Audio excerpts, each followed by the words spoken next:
Il est sur tous les fronts du combat pour la francophonie. Bonsoir Didier Berbera, merci d'être avec nous en direct sur TV5 Monde, en direct de Genève, en Suisse. Vous êtes conseiller aux États suisses, c'est l'équivalent de sénateur en France.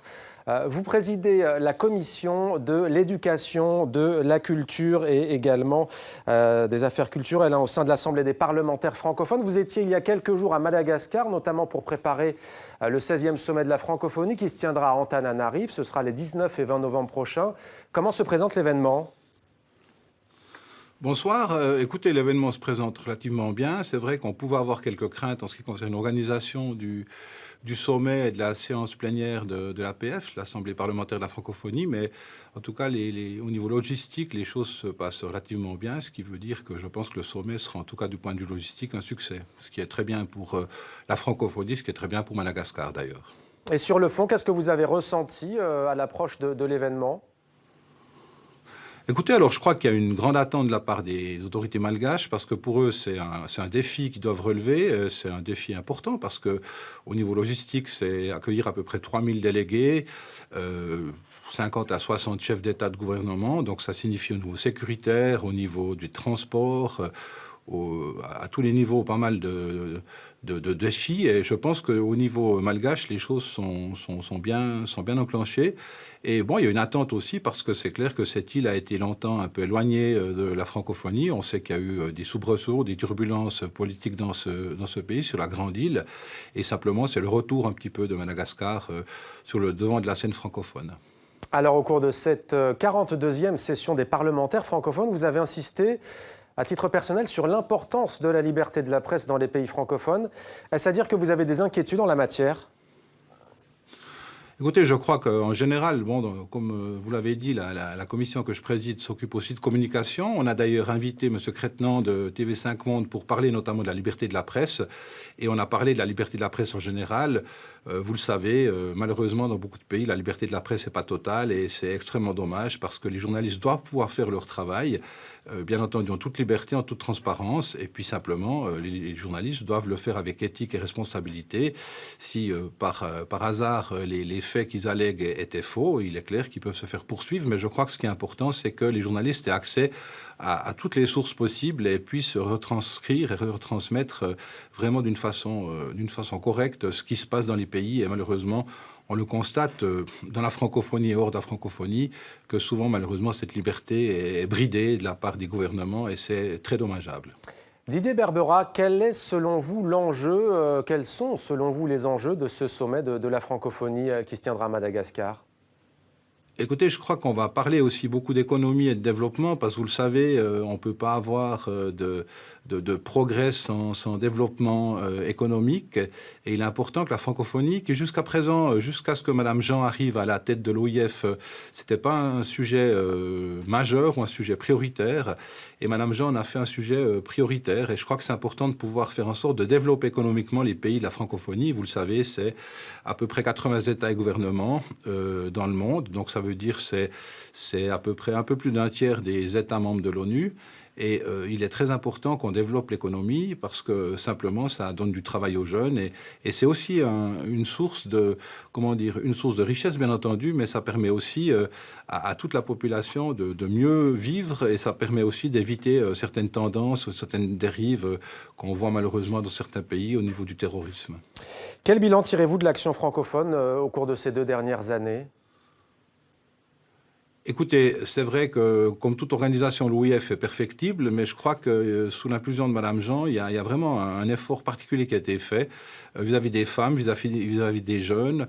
Aussi, cette priorité donnée sur l'économie, et je crois que c'est important de pouvoir le faire. Alors, bien entendu, on peut faire toujours mieux, mais il faut laisser quand même un certain nombre d'années avant qu'on puisse tirer un bilan définitif et clair de ce que fait la francophonie. Mais je crois que la francophonie devient de plus en plus visible au niveau international. Comme je l'ai dit, c'est important de pouvoir avoir ce réseau francophone, puisque, comme je l'ai dit, c'est 80 États et gouvernements qui représentent pas mal de pays dans le monde entier, sur les 5 continents d'ailleurs. Et je crois qu'on doit pouvoir dire que la francophonie fait des efforts particuliers et avance d'une façon assez déterminée pour faire en sorte justement de donner aux jeunes, de donner aux femmes et de donner à l'économie une certaine priorité. Didier Berbera, le monde francophone est aussi traversé par de graves crises, par des conflits, notamment au Sahel. Vous avez suivi de très près la situation au Mali. Cela reste très instable, hein. On l'a encore vu la semaine dernière avec l'attaque meurtrière d'une caserne. Que faire, selon vous, pour ramener la paix au Mali ? Écoutez, c'est extrêmement difficile. Vous le savez, je suis envoyé spécial de la Suisse pour le Sahel, singulièrement pour le Mali. J'ai participé et j'ai suivi tout le processus de paix qui s'est terminé, en tout cas, par la signature d'un accord de paix à Alger l'année passée, il y a à peu près une année. Et malheureusement, on voit que cet accord de paix a de la peine à se mettre en route, puisque, vous l'avez dit, il y a eu 17 soldats maliens qui ont été tués, ce qui est un drame pour le Mali et pour la population de ce pays et les familles, bien entendu. Vous l'avez vu, il y a eu des événements très graves à Kidal, notamment, où deux factions signataires de l'accord de paix se battent, et c'est extrêmement difficile de pouvoir faire aller de l'avant. Simplement, je crois que ce qu'il faut faire, c'est donner de l'espoir à la population, montrer que le processus de paix suit son cours, notamment le fait qu'il faille mettre sur pied des autorités intérimaires.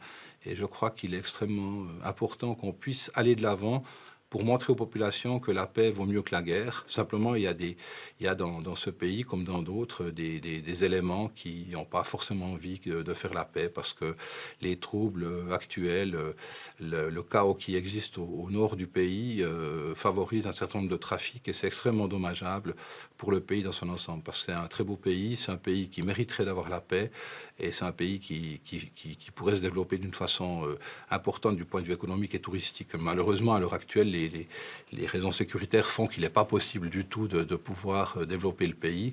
Donc c'est clair que tant qu'on n'aura pas la paix, tant qu'on n'aura pas les autorités intérimaires, tant qu'on n'aura pas le désarmement des différentes parties ou conflits, on aura beaucoup de peine à aller de l'avant. Mais je garde bon espoir. C'est vrai que ça avance trop lentement, mais vous savez, en politique et en diplomatie, il faut apprendre une seule chose, c'est la patience. Alors on va maintenant parler du vecteur de la francophonie, si vous voulez bien. Il s'agit bien entendu de la langue. On a souvent tendance à mettre en avant, à juste titre, le nombre grandissant de locuteurs francophones à travers le monde. Au-delà de ce simple nombre de personnes qui parlent le français, comment, selon vous, peut-on aujourd'hui mesurer la vitalité de la francophonie ? Écoutez, à l'heure actuelle, il y a à peu près 275 millions ou 275 millions de locuteurs francophones. On a fait des extrapolations qui montrent qu'en 2050, on aura à peu près 700 millions de personnes qui parleront le français, dont 85% en Afrique. Et c'est vrai que c'est une langue, c'est la 5e langue la plus parlée au monde. Et comment mesurer la vitalité ? On peut la mesurer notamment par le nombre d'occurrences sur Internet, par la vigueur de la littérature francophone, qui n'est pas seulement française, mais qui est francophone sur tous les continents, par les recherches aussi qui se font malheureusement trop peu en français, puisque l'anglais, vous le savez, en matière de sciences, a pris le dessus sur le français depuis fort longtemps. Mais c'est vrai qu'on voit que c'est une langue qui est vivante, mais il faut donner de l'espoir aux jeunes, il faut permettre aussi aux jeunes de pouvoir étudier en français. Il faut leur donner aussi des possibilités de venir étudier, parce qu'on le sait, malheureusement, pas mal de pays du Nord, dont le mien notamment, sont très fermés pour accueillir des étudiants qui viennent d'autres pays, notamment du Sud. Et je pense qu'on est actuellement en train de réfléchir à l'idée d'une sorte de passeport francophone qui permettrait aux gens des pays francophones de pouvoir venir étudier dans les pays du Nord notamment. Je pense à la France, je pense à la Suisse, à la Belgique, au Canada notamment. Parce que sinon, on sait que d'autres pays donnent des conditions très favorables au niveau financier et permettent aux gens les plus doués de venir étudier chez eux, notamment dans les pays anglo-saxons. Et ça, ce serait vraiment une balle qu'on se tirait dans le pied en étant trop restrictif, je crois. Alors Didier Berbera, il y a une polémique dans votre pays, précisément au sujet de la langue française, votre pays, la Suisse. Donc, les commentateurs alémaniques se montrent très critiques sur le projet dit Bercet, projet qui vise à imposer le français aux écoliers au niveau du primaire. Quel est votre avis à ce sujet et quel est le problème, au fond, récurrent en Suisse à ce propos ?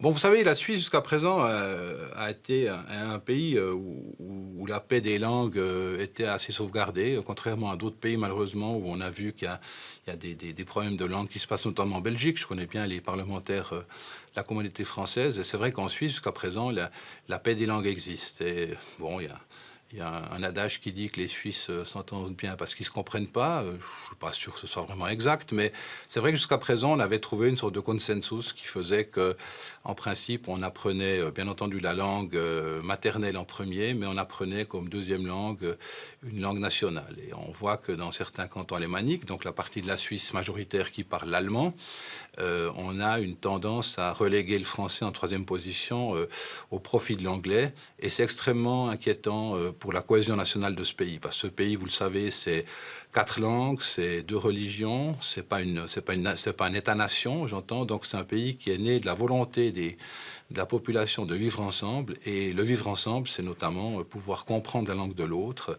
Et la langue, c'est pas seulement un vecteur de communication, c'est aussi un mode de pensée, c'est aussi une culture.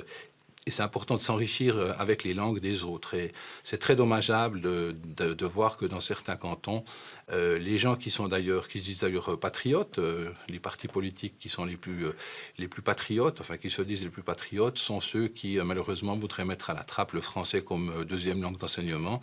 Et je pense que M. Berset a parfaitement raison de faire en sorte que la Confédération légifère et fasse en sorte que la deuxième langue enseignée soit une langue nationale. Malheureusement, on n'a pas réussi à trouver un consensus entre les cantons suisses, les 26 cantons suisses. Malheureusement, si on n'arrive pas à le faire, la Confédération doit intervenir à titre subsidiaire et je crois que ce sera le bon choix parce que c'est une question de cohésion nationale. Solar Impulse s'apprête à atterrir aux Émirats Arabes Unis. On imagine que vous suivez de très près cette aventure. Une réaction ce soir ? Oui, un petit cocorico suisse, parce que c'est vrai que c'est un projet suisse avec M. Picard et M. Boschberg, et c'est vrai que ça fait une année à peu près que l'aventure est partie. C'est vraiment génial ce qui se passe. C'est non seulement les 2 pilotes, mais c'est toute une équipe de chercheurs, toute une équipe de techniciens derrière. Alors on verra un peu ce qu'on peut en faire au niveau environnemental et au niveau énergétique, mais je crois que ça ouvre des perspectives très intéressantes au niveau, je l'ai dit, environnemental et énergétique, et ça permet de développer un certain nombre de nouveaux modes de transport et notamment de nouveaux modes de production de l'énergie. Ça permet d'améliorer aussi notamment tout ce qui est les cellules solaires, et je crois que c'est un plus intéressant. Donc je tire mon chapeau à ces 2 pilotes émérites et puis à toute l'équipe qui est derrière. Merci beaucoup Didier Barbera d'avoir répondu à nos questions en direct de Genève en Suisse sur TV5 Monde. Je rappelle que vous êtes conseiller aux États suisses. Merci à vous.